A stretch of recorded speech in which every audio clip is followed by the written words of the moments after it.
Welcome to the recap of the first half of 2024. This is the Off Angle brought to you by the CCT. Today, we're going to be taking a look at all the important bits and bobs of the second season so far, from the rivalries of South America with Pain and Imperial going head-to-head, to the Cinderella story of Gun 5, to all the way to teams playing and grinding literally hundreds of officials on a single map. Looking at you, Zero Tenacity. A lot has happened in the Tier 2 space so far in the past 3 months, and we are going to be breaking it down.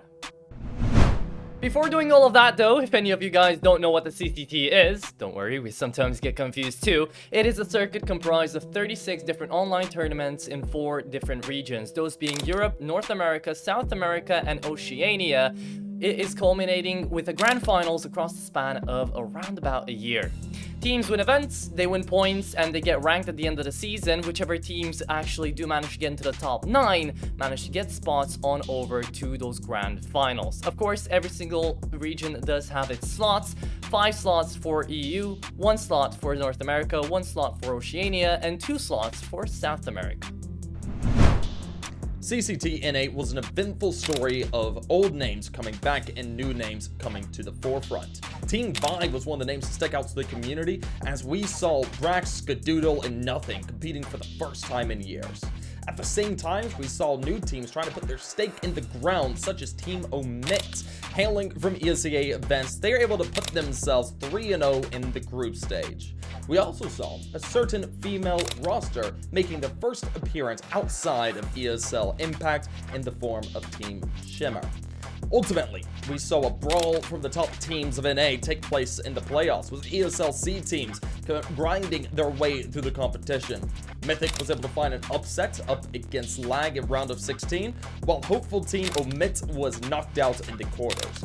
Ultimately, we saw the boot camping side of Legacy beat out Elevate, while Nouns were able to trounce the side of Wildcard in the semis. Seeing the final take place, Legacy was able to take a win over the side of Nouns in a 2-0 finish. South America has been seeing quite the roster shuffle over the past few months, and coming into CCT, a lot of teams were looking to try and improve themselves in the region. The 2 top dogs of the group stage, being the newly put together Insanity and Hype rosters, were able to find themselves a 3-0 start to the run of the event. Insanity came in a round of 16 to face off against Crew and was able to find initial success before being dropped out against the Bounty Hunters. Meanwhile, the squad of Hype fell to the side of Sharks right out of the gate. A surprising turn of events took place for the Bounty Hunters, who were able to beat out MIBR and move themselves into the quarters, and then the semis, only to fall to Bestia. A big story of a match took place in between Imperial and Pain in the semis. We saw a slog of a series go 2-1 in the favor of Pain, finding themselves a way into the finals where they'll face against Bestia and won out the event in a 2-0 fashion.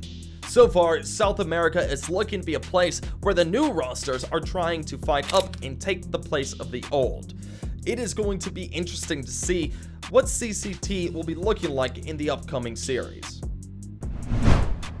We inaugurated the year with a pretty interesting European event, as there were a bunch of unknowns coming into this one, especially after the CCT took its break in December of 2023. We didn't really know what to expect of Season 2, if honestly to expect it at all. So our excitement was met with varying results in April when the league started back up.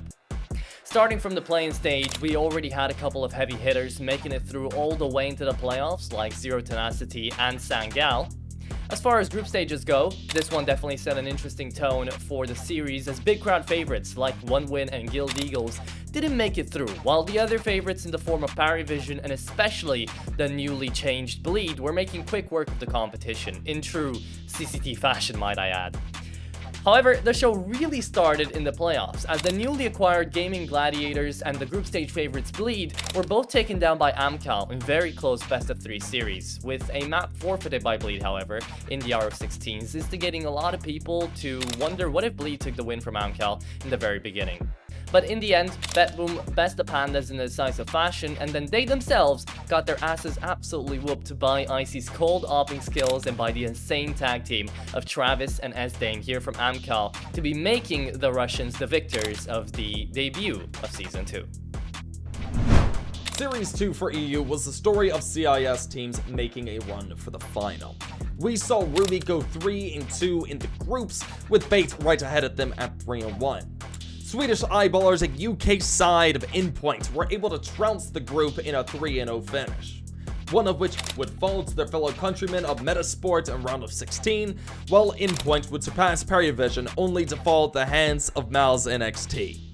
Meanwhile, elsewhere in the bracket, we saw Ruby beat out the side in Amiga, then to take on 9 Pandas in a brutal series that would ultimately go 3 maps. Of course, Bait would see better luck in their run, beating out Koi as well as Bleed in massive 2-0 upsets. But then they would meet Mal's NXT in the semis to have a slug of a 3-map series that would ultimately go their way. Of course, the final would be no joke, as they were looking to face off against BetBoom, closing it out in a 13-9 finish. That would be their first win here in CCT Season 2. Series 3 is when we start seeing things get a little bit more wacky. We saw teams invited into the playoff stage flounder in the opening and second matches, while we saw a last dance take place. Of course, to recap the top of the group stage, we saw one win in Mal's NXT come out on top, while Sinners in Team Space were right behind. But looking into the playoffs, we saw a good start for the boot camping squad of Furia, beating out Passion UA in a 2-0, but they end up falling by the wayside to the squad of one win. But the real story came out of 9 Pandas, who had confirmed it was C's last event with the roster. They started things off in a clean 2-1. Moving into the quarters, they fought up against Team Space and closed them out swiftly in a 2-0. They then moved in to a fight against one win in the semis. Looking into the finals, they looked to face off against Mal's NXT. 9 Pandas, wanting to end out their run on a high note with C's, took them on. Luckily, they were able to close it out with a 2-0 finish for the finals, going 16-13 in overtime on Nuke while beating Mal's with their own map pick in a demanding 13-3 finish. A good end to C's being on the roster and a new beginning as a team as they look to rebuild. And now we go to the series that I think most people were looking forward to, at least I know I was. EU4 had, let's say, some interesting circumstances. So, 2 exceptions from the group stage were made. Ruby, who managed to actually take a map off of Furia, then being bested on over to Ancient 13-3, being sent back home, and the Disney princesses themselves, Gun 5, who made their Cinderella run heard. I mean, these guys were starting off on the RO16s, already beating Gamer Legion, even though that was a roster that is still even now in their soul-seeking era with this lineup, trying to find themselves in the right place. They even actually managed to win up against Furia in the grand finals. Furia, who were the expected victors of this tournament, of this season. They were coming into this one with no real opposition, so this one definitely turned into the biggest offset of the first half of the year, basically. Okay, so taking a look at the 5th and last online series that we got up until the first half of the season here. Dugate, how do you think this one went? I mean, we took a look on down. We saw Big actually falling away to Permita. We got to see 3D Max again back in play. We got to see the Bait Resurgence finding their form back into this one.